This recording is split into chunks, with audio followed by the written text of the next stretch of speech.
Hey, what's up? Dusk the Viking, and today we're going to take an in-depth look at the Sentry laser. So the first and most fun one I'm going to show you is what I call the Red Queen configuration, nicknamed after the Red Queen in Resident Evil. You probably saw that in the thumbnail.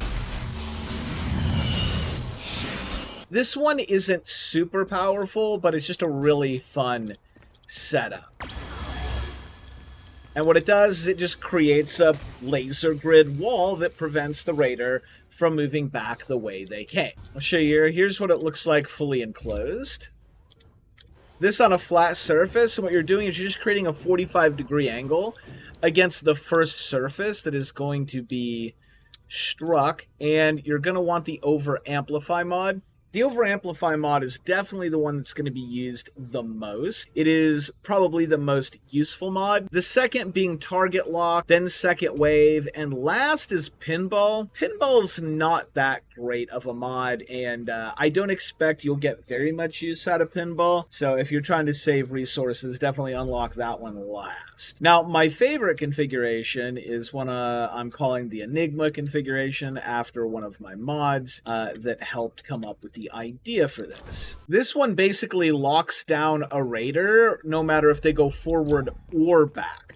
You can see we've got some blocks there. The player is locked down, but if they go this way instead, then they get locked down from going this way. It works in both directions. And it's just super cool looking. So let's take a look at how we set this one up.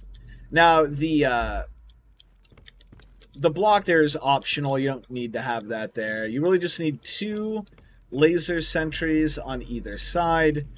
And again, faced at a 45-degree angle from the first wall you want them to hit, which is probably going to be this surface here. And then it's going to bounce the laser this way and start the grid. Or you might see that it will shoot straight through here and strike that surface. Either way, it's going to be a 45-degree angle strike, and then it'll create that really nice crisscross pattern no matter which direction the raider decides to go.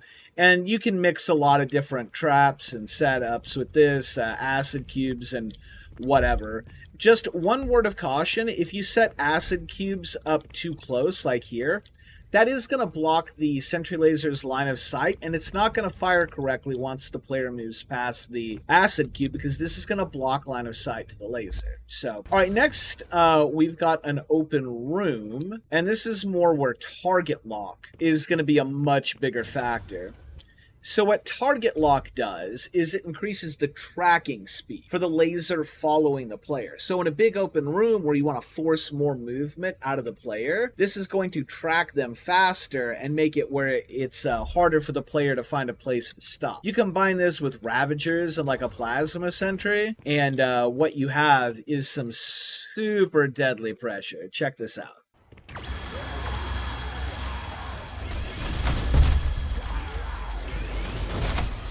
And as you see, the lasers pretty aggressively followed me all the way around the room.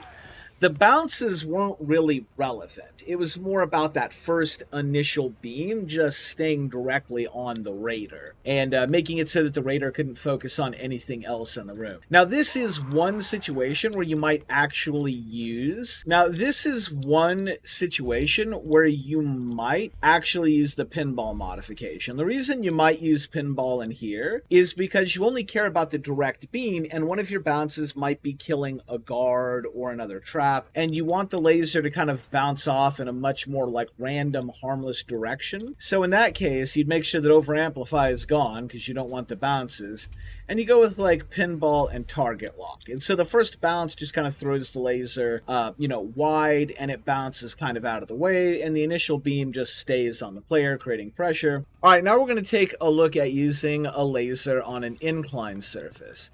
For this, the laser sentry is definitely going to be a little bit more exposed, so you'll probably want to mix it with like some AI at the top of the ramp to distract the player from noticing. But if the player backs up a little bit, you'll notice it doesn't really throw the laser super far.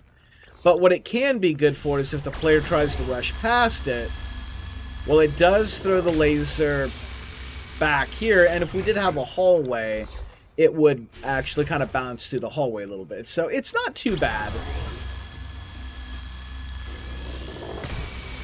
That's actually a really good bounce right there.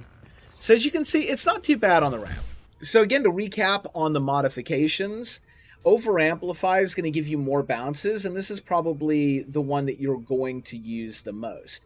If you're not using over amplify, it's probably because you're using target lock or no mods at all.